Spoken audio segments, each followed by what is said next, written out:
Hey guys, welcome back to another video. In today's video, I'm going to be giving you some tips and tricks for if you are a new animator and you want to get some tips that may really help you. But before I do that, I'm going to show you some clips from, in my opinion, my best animations, just to see if I'm the kind of animator you want to learn from. What a fine and dandy day. But I hate it here. It's so cold. Oh, by the way. Okay, I'm going to give you a moment to decide. And if you're still here, thank you for wanting to learn from me.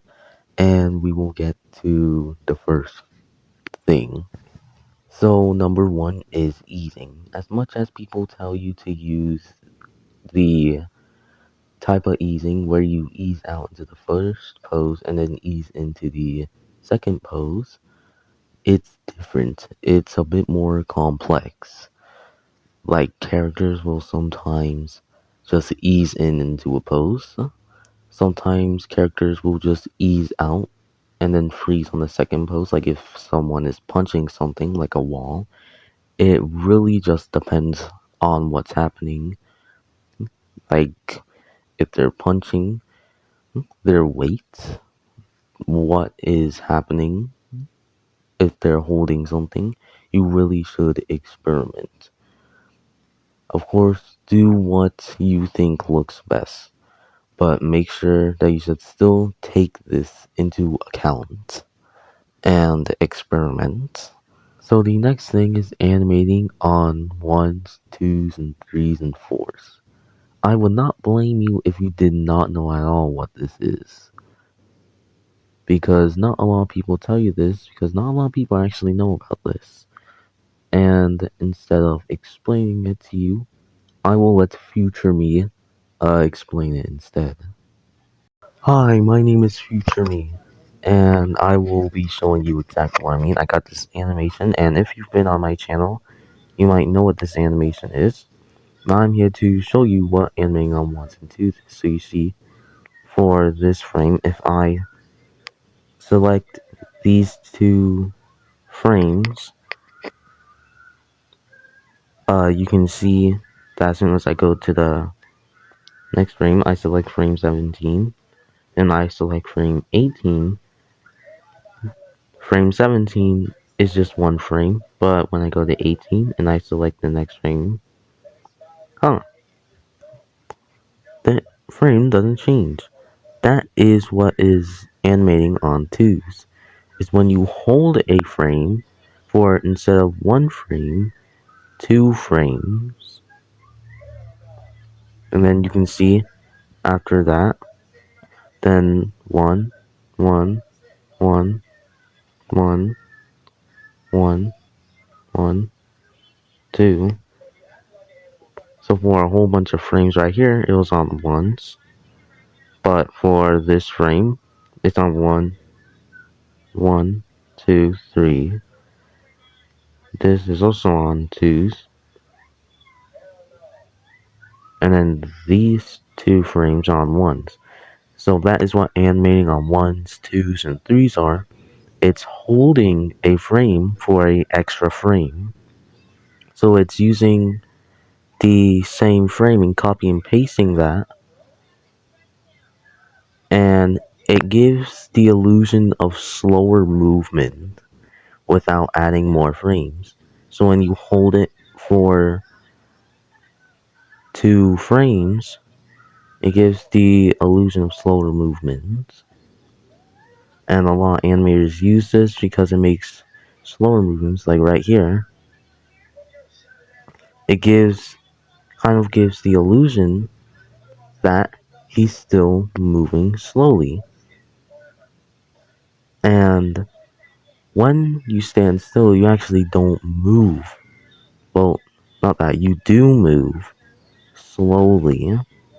So animating slower movements on twos and threes. And remember, animating on twos is holding a frame for two frames, as you can see here. It can give the illusion of slower movement, and it can help with that. So that is what animating on twos and threes are. It's basically just holding a frame for 2 frames, and threes for 3 frames, and so on and so forth. So yeah, back to D3. Thank you, future me, but there is some things that you left out, like how what animating on twos and threes can help make slow movements that would normally probably look jittery if you animate it on ones, make it look more smooth. So the next thing is have diverse timing with a character. And what I mean is if a character kind of looks up and then points at something, you don't have to have the arm and the head move at the same time and then freeze into a pose at the same time. You can have the character point up and then look up. You can have a character look up and then start pointing. Have different timing for characters' actions. So let's get this character, he's bending down, and then his pose that he's going to settle in is him kind of standing up and his arm kind of up.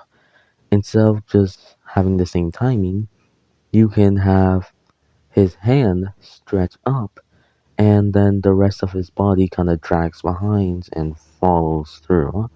Or you could do the opposite with his head and have his head go up and the arm drag behind and follow through. So next is body language and acting. These are similar but yet different, and that's why I'm putting these in the same category, putting these two in the same category, because they are very similar but yet different. Body language is basically when you can tell what somebody is feeling based on the posture of their body. Like if their hands are in a fist, if their shoulders tense up, if they're relaxed, if they're slouched. That's basically what body language is, and that's why if you look in cartoons, they really exaggerate it to make it clear to the audience how a character is feeling. So that's something that you do need to practice.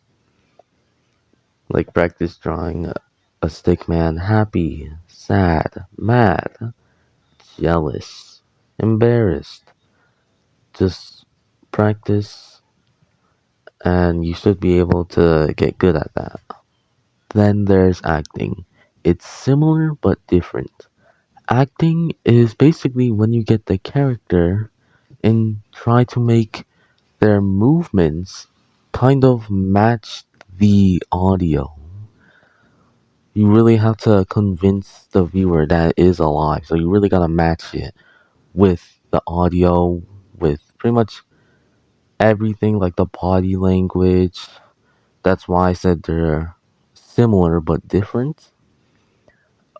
The hand gestures, you really just have to really express the emotion that the audio is giving and really show the acting. Like, I don't know if you notice when people talk, they move their hands around, their eyes start around, they walk around, move their hands, they pause, and you really just need to show that to really make it look like that this thing isn't just moving, it's alive.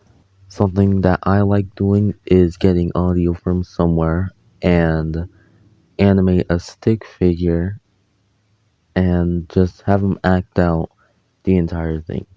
Of course, make sure to learn about the 12 principles of animation. I suggest looking at Alan Becker's video on it. And that's pretty much all. Now you have reached the end of the video. I'm sorry if I didn't really explain anything well, or this didn't help you. If it did, you're welcome, and I will make more videos. Hope you have a good day. Bye bye.